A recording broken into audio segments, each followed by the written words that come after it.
the Hustle and Giggle podcast. Welcome to episode 13. We're back in the studio today. It was great to see so many of you at the Bucks County show 2 weeks ago. Thanks for coming along. Did you know that the number 13 is always considered unlucky? Sometimes it's a lucky charm, and we are feeling extra lucky today as we have the wonderful Hannah Asquith with us in the studio, the driving force behind Youth Concern. Hannah is the Chief Executive of Youth Concern, a charity based in Aylesbury dedicated to supporting vulnerable young people aged 13 to 25.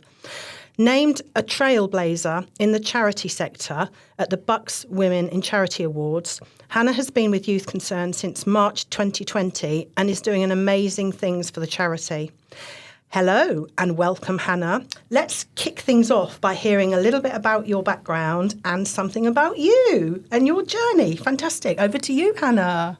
Thank you. It's lovely to be here. Thank you so much for inviting me. It's quite embarrassing when you hear someone read out your biography, isn't it? A bit like Desert Island Discs. I haven't prepared my music. He'll be writing a book next, will help. Yeah, so I became Chief Exec of Youth Concern 2 weeks before lockdown in 2020, so that was interesting.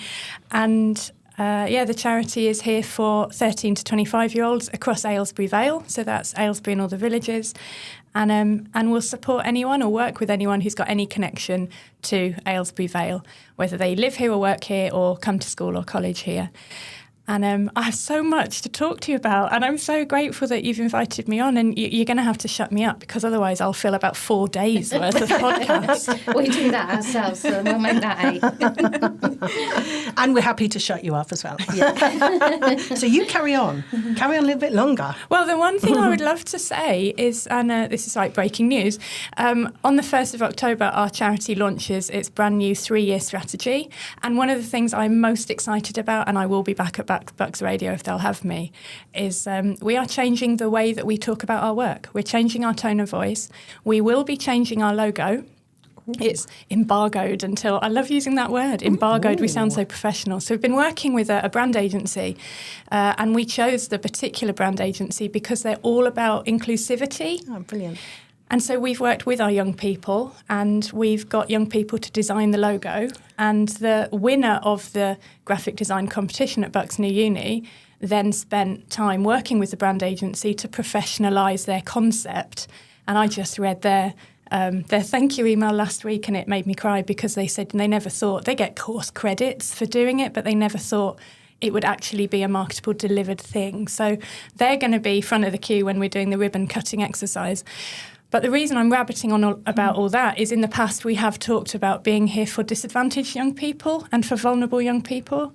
But as a mum of teens myself, I don't think they would ever want to be considered vulnerable or disadvantaged, but they face their own challenges. I think there's not a teenager in the country that doesn't have some sort of rite of passage. You know, you worry about what you're going to do at GCSEs or what it means that the teacher doesn't like you or you've lost your job or your mum's kicked you out, whatever it is. And then there's all the hormones. So actually we're going to stop talking about vulnerable and disadvantaged and we're just going to say we're here with young people when they need us and we're going to be real, we're going to be authentic, we're going to let them lead the way. And it's really important that, see, in an ideal world, we might have thought about changing our name because what young person ever wants an adult to be concerned about them? It feels old-fashioned, doesn't it, and paternalistic. But in the age that we're in now, Karma, you know, the digital inclusion, if we can't get the web address and we can't get at youthconcern.org.uk as emails, and if we can't get the social media handles, then you can't change your name. So instead, watch this space, the logo, the new logo is all about youth front and centre, and that's the voice we'll be using when we talk to them instead of over them or for them. Wow. Brilliant. That's really good. I love that. Exciting. I think that's so important as well. We're all parents who on the podcast, and my son is 19, and I obviously hear about his life and particularly school life when he was at school, and I think to have the opportunity to talk to somebody who's not connected to you from an educational perspective or parents is such a fantastic thing to do. So that's great. It's really good. I think it's brilliant. It's really good.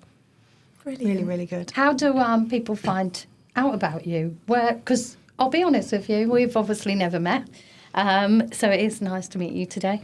And but I'd never heard of it. But saying that, my children are much older now, and I realise that the children's ages that you're talking about are struggling much more than maybe my lot were. I mean, I know my lot were in struggle times, but I think it's much, much harder in today's world. Do you know what I mean? So where are you for them to find? Yeah, I think COVID's had a lot to answer for young people. I think, there were some of us, and I'm middle-aged, there were some of us that in some ways it was lovely, wasn't it, to be told to work from home and go out on lovely walks every day.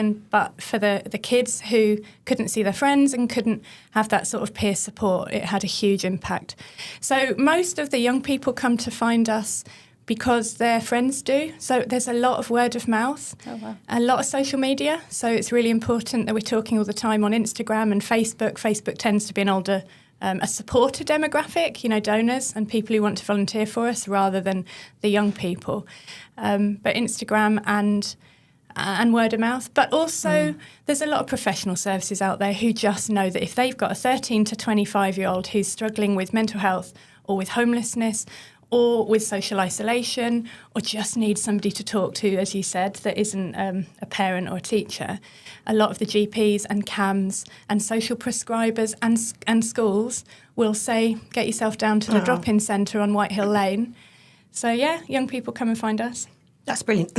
Actually, I'm glad you said that, because I was going to say to you, do local schools or schools within the area that you operate in, do they know about you well enough to recommend you, which it sounds like they do? Well, we've always got to work on it. We know that about marketing, don't we, that you've just got to keep saying it again and again and again. But today, as I was leaving our drop-in centre, the team were packing up a boot full of stuff to take to the Freshers Week at college. Oh, yeah? Wow. So we've got free stress balls to give away and pin badges, and I think there's some beanies left with our brand on. So if we can get ourselves in front of the young people, that really helps us sort of recruit a new cohort, and then they go away and bring their friends back in. But we support about 600 young people a year. We've outgrown our current building, so there's a little bit of a challenge that if everybody we met at Freshers today and tomorrow came along, we'd have a bit of a problem. But it tends to work out. We have about 150 young people coming through our drop-in doors every month, and it works out. What? So if let's example then. So if let's say I'm a 14-year-old and I turn up at your door, what could I expect? Oh, you'd walk in and you would see, the first thing you would see would be a mural painted on the wall, which I think instantly makes people feel at home, because we're a slightly tired building. All listeners who know about the drop-in centre on White Hill Lane, we're a glorified porter cabin. We don't pay any rent, so as a charity that's very attractive. But there's a lot of love and a lot of colour in the building. So you'll walk in and see a mural. There'll be a volunteer or a youth worker who welcomes you in and asks if it's your first time, asks a couple of boring questions about whether they've got any allergies or anything we ought to be aware of. And then you're going to be seeing a pool table and a table tennis table. And there's a corner that's got a lot of electric and acoustic guitars mounted on the wall and lots of sheet music, because we have a music studio behind a closed door, so that in theory the bass doesn't pervade the entire building, but it does. So that we're advertising the fact you can come and play music with us. And you're going to smell food, because, as we all know as parents, if you feed young people, they come back. So we have always got a great big vat of pasta or chili or something like that. For some of our young people, that might be their only hot meal a day. For others, they just like food. They keep coming back. And quite often it is when a young person is eating some food, or they're in the music studio, or they're playing a game of pool with a volunteer or youth worker, that they might open up about what's bothering them. And that's where the real work starts. So it's an incredibly welcoming place. I love that concept of eating and relaxing. Therefore opens people's theories up and open them up to talking to you, which is brilliant. I really enjoy that. And what about Hannah then? What about you as a person? So who is Hannah when she's not the chief executive of Youth Concern? Makes me chat as well. Yeah, it was lovely having lunch with you all before. We did have lunch. It's a good start.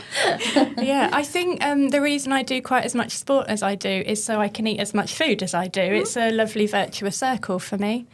I've always been This is going to sound so embarrassing, so cringe, isn't it? But just don't worry, this is Hustle and Giggle. You can be as cringy or as embarrassing as you want to. I've never had a drive. I'm not bothered about money. I've never had a drive to make money for myself or for somebody at the top of the tree. It's always been about, this is the cringe bit, about social injustice and trying to make the world a slightly fairer place. Mum was diagnosed with MS, multiple sclerosis, just before my brother was born. So she lost her sight, which is quite a common early symptom of what might be MS. She had optic neuritis, so temporarily lost her sight. I was too young to remember, but my grandparents moved in for a while to look after me while Mum started going through tests. And then my brother was born.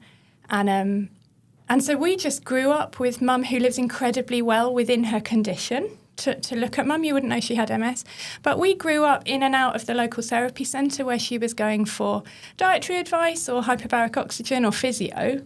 And so most of Mum's friends had a connection to MS. Some were using wheelchairs, some weren't. With MS, sometimes you need a wheelchair, sometimes you don't. You know those signs that you see on toilet doors, like at the supermarket, that say not all disabilities are visible? I love it that we're talking about that now, because when I was a kid, that wasn't the case, and people would look at Mum when she needed to, have... Anyway, so I think that probably coloured who I was. She set up a charity, actually, when I was about 8 or 9, to give medical information about MS to people with MS, about how to live well within their condition, because she'd been patted on the head in the 80s and told to go away and come back when she needed a wheelchair. And Mum was a really bright woman who thought, well, surely there's some stuff I should and shouldn't be doing that I could. So she set up a charity, and I came out of uni, we're fast forwarding a bit, but I came out of uni with a good degree, but it was in English, French and Italian. It's not exactly directly applicable to a job, is it? And I hadn't really got a clue what I wanted to do, and we had a bottle of wine too many, and she was looking for her first ever fundraiser for the charity. And I was looking for a job, and because we'd probably had a glass too many, we agreed to give each other a go. And that was the start of my career. So I spent 4 years working at the MS Trust, a really amazing charity. So her charity's been running for 30 whatever years now. Wow. More, no, about that. And so I spent 20 years in fundraising and then became chief exec at Youth Concern. I think they quite liked the thought that I knew how to bring money in, because I could talk for hours about this, but it's very difficult to keep charities afloat at the minute. So, yeah, that's me. I talked quite a lot then, sorry. No, that's brilliant. I learned loads. So. Are you married? I am. And you said you've got teenage children. So I have. How old are they? 17 and 19. Wow, and what are they doing? One is finishing A-levels, just gone into her last year at school, and the other one is at second year at uni. And I think that's really...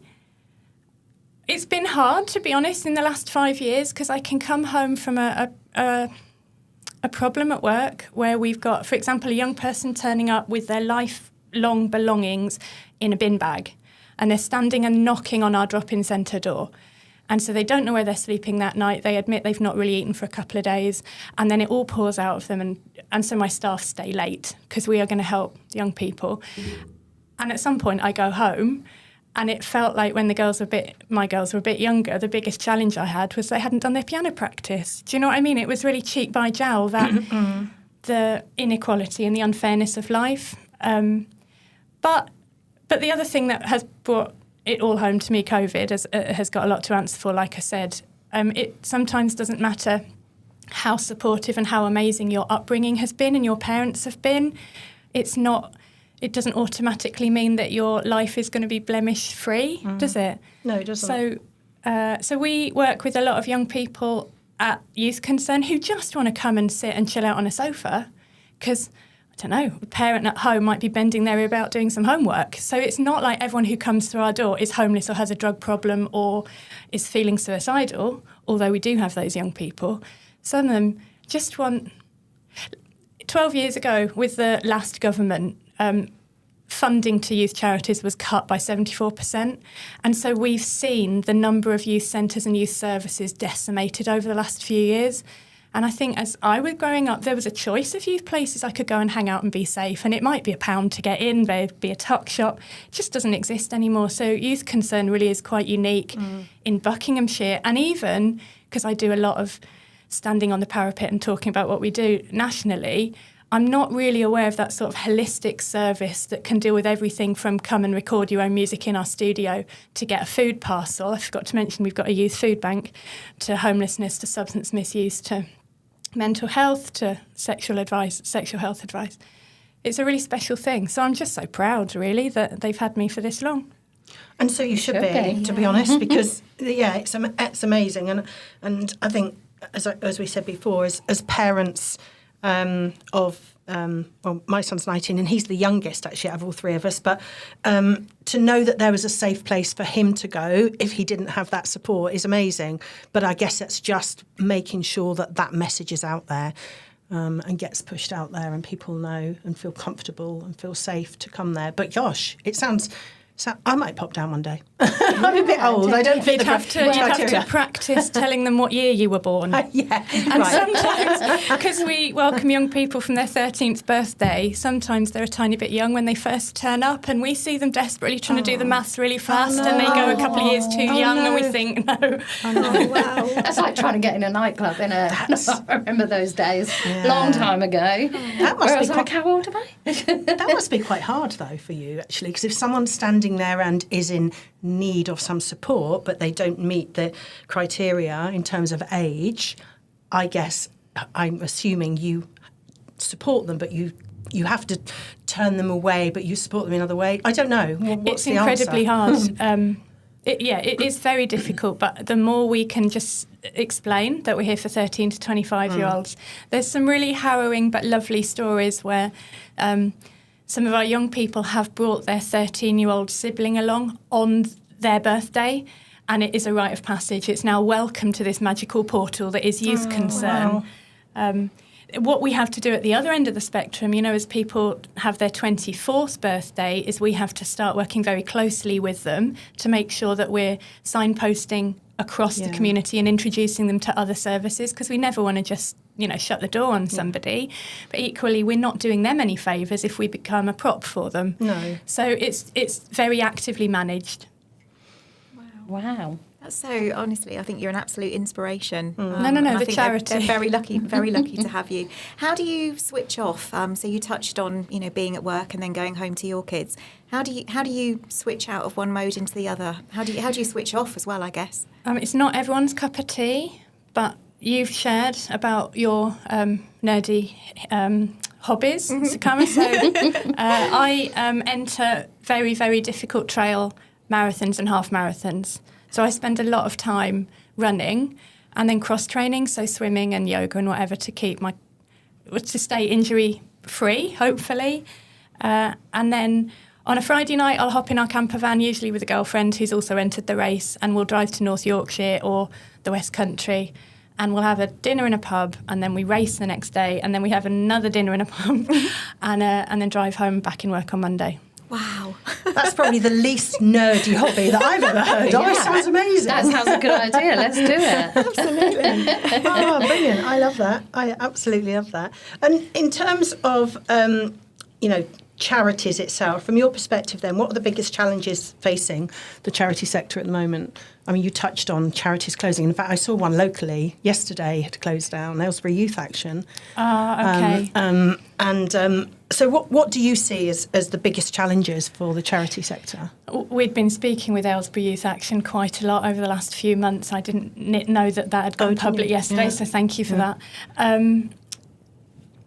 I think for the majority of charities, it would be funding. And I think, I can only really talk about my experience at Youth Concern. Funding is always difficult. We know that we're good this financial year, which actually finishes in 3 weeks' time, so that's easy to say. Next financial year, we're pretty sure about 70% of our income. We're going to be heading towards £1 million turnover next year, so that is fundraising £700,000. It's a lot of money just for that business as usual work. It's not the extra things we might like to do. So just to pay salaries, most of our money is spent on salaries. So we're confident-ish about 70% or 700,000 of next year's money. Beyond that, there's a lot of prayer and a lot of hard work and a lot of, I quite often have to think of fundraising as being a bit like a Jack Russell. You've got to sink your teeth into something and you've got to hold on. And there will be knockbacks and there'll be people who say, thanks so much, but we're not going to fund you. You've just got to keep holding on because something then does come through. So I think funding is difficult, but sort of what I was touching on before about the decimation of the youth sector. For example, Buckinghamshire Council have some fantastic people employed to support youth clubs and youth centres and youth charities like us across the country, but the team is absolutely tiny compared to how it was a few years ago. So increasingly, we speak to our lovely partners at the council who ask us if we can partner with them on a project, or maybe we might like to pick up a project, but there's no funding attached to that. And that's a difficult thing, sort of ethically, as a chief exec, and talking with Aylesbury Youth Action, it would have been amazing to say we're going to pick up your work and we're going to run with it, but we've got to make sure that we can keep our core services going. And then at Youth Concern, being really, really specific to our issue, we need a bigger building. We've outgrown our drop-in centre where it is. We've got a dream of having a youth hub. We would like a building in central Aylesbury that young people can get to, so that's why it has to be central Aylesbury, because not everyone's got a taxi with mum or dad. And we would like it to be a one-stop shop for any 13 to 25-year-old, that they can come in and they can get a chlamydia test or condoms or advice, or they can talk about how to cut back on marijuana, or they could talk to our careers youth worker and get back into college, or perhaps think about university. Or they can access our homelessness prevention work. But better than that, we'll then be able to refer them across a corridor to pick up all the other stuff that we don't do because there are other specialists about. So wouldn't it be cool if there was one building that young people knew was for them? So we're looking really hard. There isn't loads of options in central Aylesbury. And we've got a lot of support behind us, but I mean, that would be something we're just praying for and working really hard to find that bigger building. But I think that's quite an unusual position for charities. There'll be a lot of charities who'll be looking at whether they actually need an office, whether they need that expenditure. But we're a youth-facing service. We've got to have somewhere they can come and hang out. That's our whole raison d'etre. Yeah, it's quite sad though that there isn't somewhere in Aylesbury, because there's quite a lot of like run-down buildings, isn't there? Loads. And you'd think they'd have something. You know, you see them all the time and they're up for ages, like Lloyd's Bank on Gatehouse Road.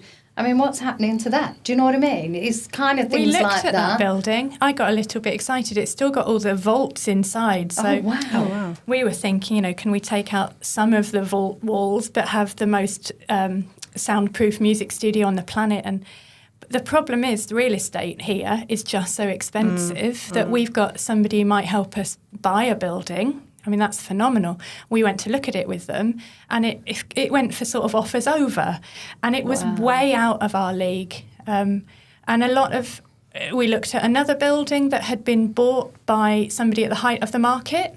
They don't have any tenants at the minute, but they don't want to sell it now because they'd sell at a loss.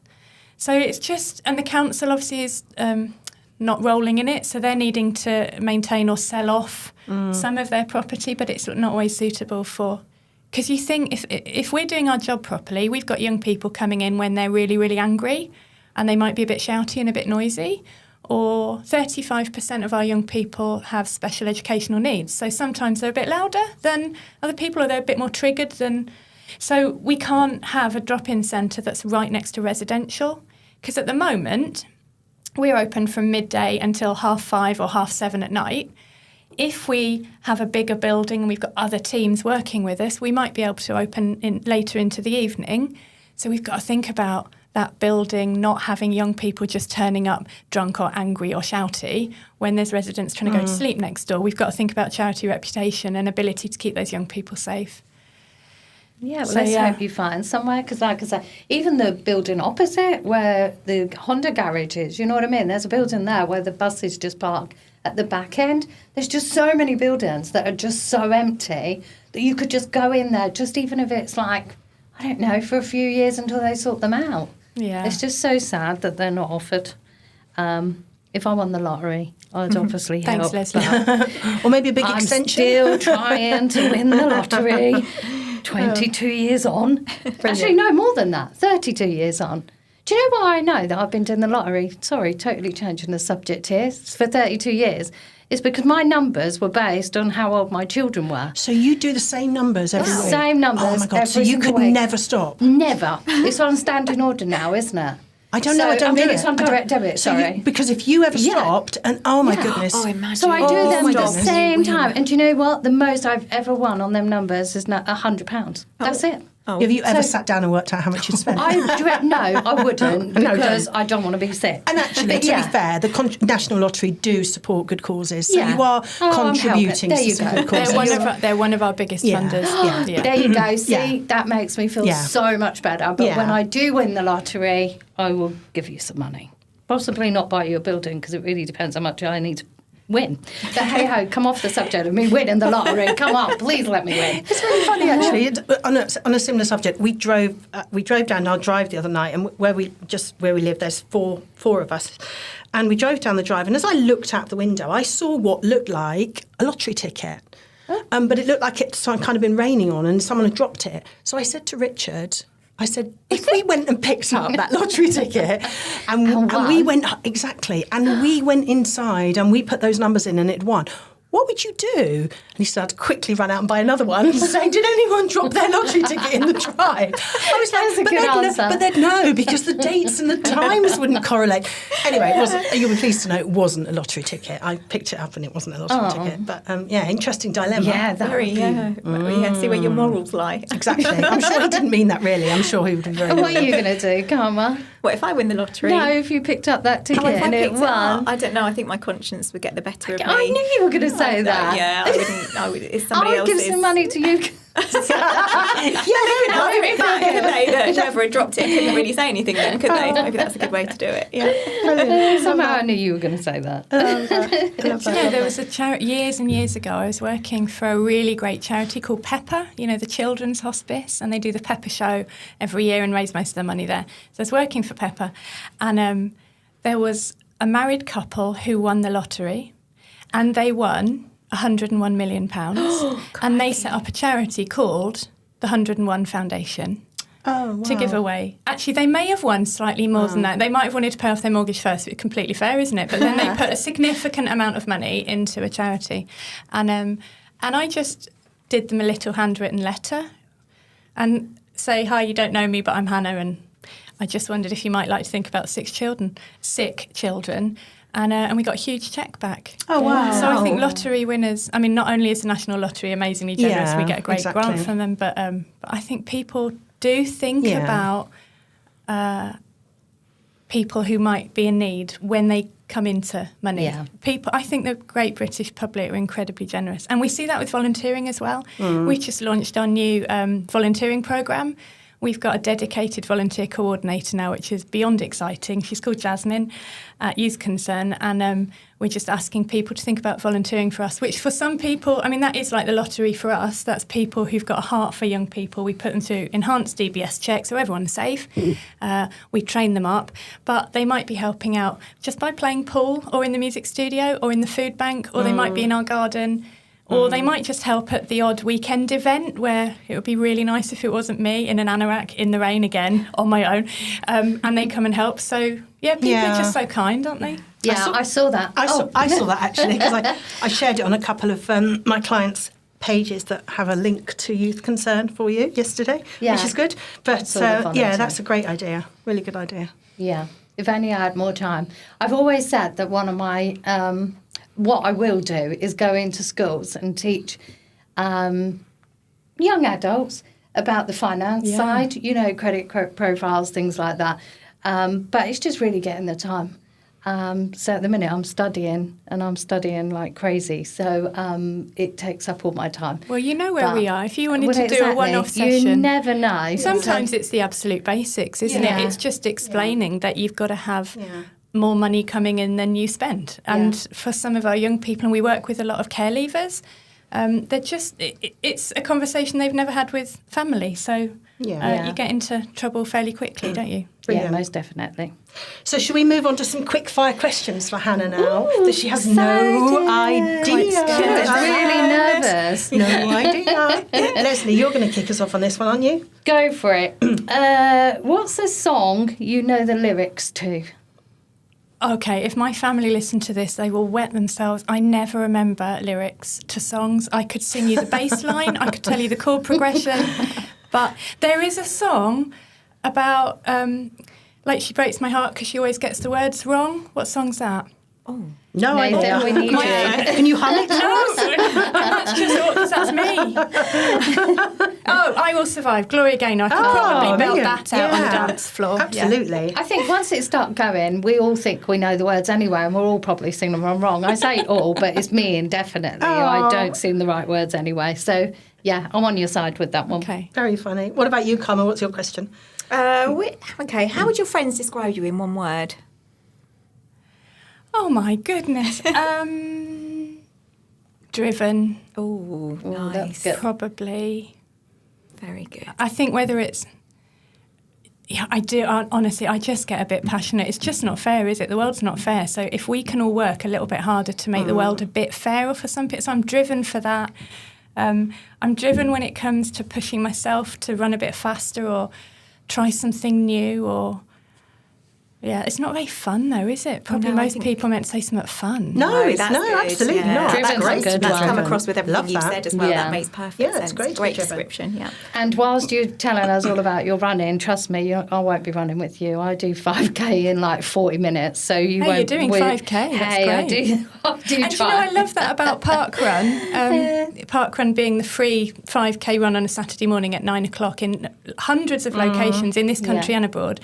But I was just hearing recently that Parkrun are really, really proud that every year the average running time gets longer. I didn't explain that very well. Oh, so it's good So to they're just have a little saying run more on and the more track. people are getting into running Yeah. because the average 5K run time for a woman is something like 38 minutes. So if you've got people who are slowing that down, it means people who might face barriers to sport are getting into it anyway Yeah. because they feel it's inclusive and Yeah, that's you're really lapping encouraging. everyone on a sofa. Exactly. That's a good And that's way of exactly, putting it. that's I like exactly that. the point. I Right, like last that. question from me then. So what's your guilty pleasure that you're not actually guilty about? Oh, that is so easy. You know those family share bags of crisps? Not sort of What flavour? plain, really boring. Yeah, those. Not You eat them all to guilty. yourself? Are you dipping them in anything, or are you just going Sometimes, straight if in? I'm trying to, be a bit posher, but I can just sit there licking my fingers with the salt all over them. And lovely. my family are all sweet-toothed, so they might be chomping through chocolate. So I think that's better, don't you? I love that. Sweets is Brilliant. better than chocolate. Oh, brilliant. Right, we're going to move over to a couple of our regular slots, which Hannah would love you to join in. So one of the things we do is we we talk about anything that we've come across, anywhere we've visited, that we feel are great recommendations for our listeners. So please feel free to share something. If you've got it, it absolutely doesn't matter if you haven't. So Karma, do you want to kick us off with No. I'm going to let you down. I just haven't had. I've been too. Things have been too crazy. I haven't had a chance to do anything other than my plant app. By plants. My plant. So my recommendation is a fitness tool. It's a weighted vest. Which I bought one recently, and I've started doing my shorter walks with it. So I've just got a £6 vest that I put on. I look a bit like a policewoman when I walk along because it looks like a police jacket. But that's my recommendation. So you burn a few extra calories, and it's lovely. The feeling when you take that off is just amazing because you're all like light. So yeah, bit.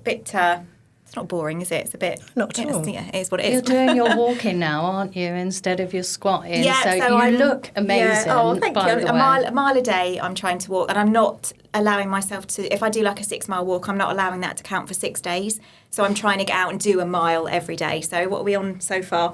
Day 11, and I'm going to do one this evening. So far, touch wood, I'm going to try and commit to it as much as I can. I like these challenges. I like pushing myself and testing my own resilience as well. So God knows what November will be. No idea. Maybe it's stop buying plants. Maybe that's what my thing needs to be for November. I've kind of been doing that, but in bulk because I wasn't well, so I didn't do them.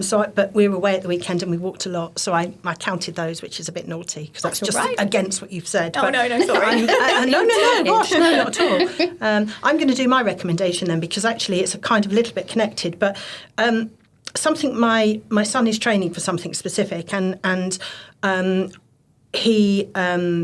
We needed to find a swimming pool, actually, and we hired out a swimming pool the other side of Winslow, if anybody's local, and it's amazing. It's not a full-blown swimming pool, by the way. It sounds rather extravagant, but it's a swimming pool in the grounds of someone's house, and it's absolutely beautiful. It has a hot tub in it, it's hot showers, it has sofa, changing rooms, absolutely fantastic, called Vale Retreats. And we hired it for an hour and a half last week, and we swam for an hour and a half, and it was lovely. And I think predominantly swimming instructors use it, so it's quite hard to get hold of, but I found a cancellation online and managed to book it. But you can take up to 5 people in one go. Unfortunately, there was only 2 of us.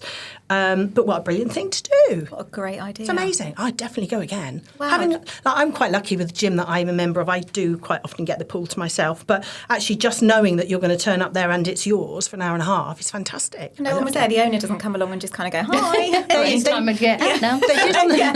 did on this occasion because it's the first time we'd used it, but they literally, you have to sign, obviously sign when you enter, but they literally, you just press a button to say you've gone, and that's it. I loved it. Brilliant. I'd love to I've got a pond you can come and swim in, but imagine having a swimming pool in your garden. Thank you, but it wouldn't quite be. No, it wouldn't. It's got fish in it as well, so yeah, it wouldn't work. Yeah, there was no fish. There was no fish in this hole. What about you, Leslie? You've got any recommendations this week? Do you know what? I've been on the quiet side, I'm afraid. So none that I can recommend. I did eat them curry sauces that we bought from nice. Bucks County Show, and they were absolutely delicious. It was like having our own little takeaway on our plate. Mm-hmm. And but yeah, no, it was delicious. So we enjoyed them. But no, I'm afraid if I want to recommend doing an AAT level 4 exam and just study, then possibly I could recommend that. But that sounds really crap, so we won't recommend that.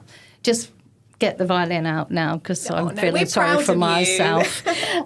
So yes, I'm heading a book at the moment. So no recommendations, just staying at home. Oh, nice to be at home. Nice to be at home now. It's a bit chillier. It sure is. What about you, Hannah? Well, that is a nice segue into my recommendation. This is a bit flagrant advertising, this is, but my recommendation would be, can I name a product? Yeah. What do we like? We'll tag them in. Hopefully they'll like it. The social enterprise is called Rennie's Winslow Cider. Oh, yeah, I know them. And my recommendation would be, if it's the winter, their mulled cider, and if it's the summer, they use the same ingredients to make a slushy, a cider slush. Ooh. Oh my goodness, it's absolutely delicious. And we've got an apple fair coming up locally soon, 5th of October in Tring, that we're going to take a stall. And last year and the year before, actually, we sold out all of the dry cider, all of the medium cider, all of the mulled cider, and I just had a few little kits of mulled cider juice left, because you can buy a little takeaway bag, a bit like the Bucks County Show. You can take it home, and then when you have your people round at Christmas, your kitchen smells amazing. And the thing that I absolutely love about it, and this is why it's flagrant marketing, is that every penny of profit is donated to Youth Concern. So you get to drink the most amazing drink that's set up by this social enterprise because a couple of the young men died when they were very young, and they came together as a community. They wanted to do something in memory of the 2 lads, and they had a load of apples from the orchard. They started making cider, and then the way Rennie's Winslow Cider tells the story is they started producing more cider than even they could drink, and my goodness, they can put it away. And they thought one year, well, we'll enter it in some cider competitions, and they have won. I wish I could remember them off the top of my head, but I can't. They've won some huge national competitions, and all the apples are from Winslow. It's all made in Winslow, and every penny of profit comes to Youth Concern. Oh, I love that. They're at the farmers market in Winslow, aren't they? They sell at the farmers market every month. Yeah, they sell at Winslow Show. And they also do sort of a lot of pop-up events at this time of year as well. Fantastic. Oh, and you can buy them in the deli in Winslow. Oh, well, we mentioned the deli last month, actually, because we brought some of their products at the Bucks County Show. So we love the deli. Me too. Fantastic. Amazing. Good stuff. What about stuff that's coming up then? So, Leslie, over to you. What have you got coming up? Yes, I do have Get Out of the Book, and I've got Cop Hill. So yes, Cop Hill Climb is on the 20th and 21st of September. So very exciting about that. I've got a stand, so if anyone's out there going to watch, go to the show, come and say hi. We are praying that the weather is going to be nice to us.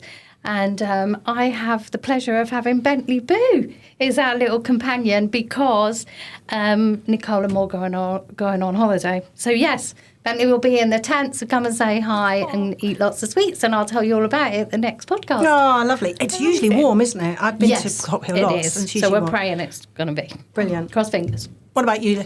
I was going to call you Leslie then. I looked at you and said, what about you, Leslie? I don't mean that, do I? I mean, what about you, Karma? My son Jacob goes back to uni this coming weekend, so I'm moving him back for year 3, which is a bit bittersweet, really, because, you know, I'm excited and happy that he's fulfilling his dream, but I'm going to miss him. I'm going to miss him a lot.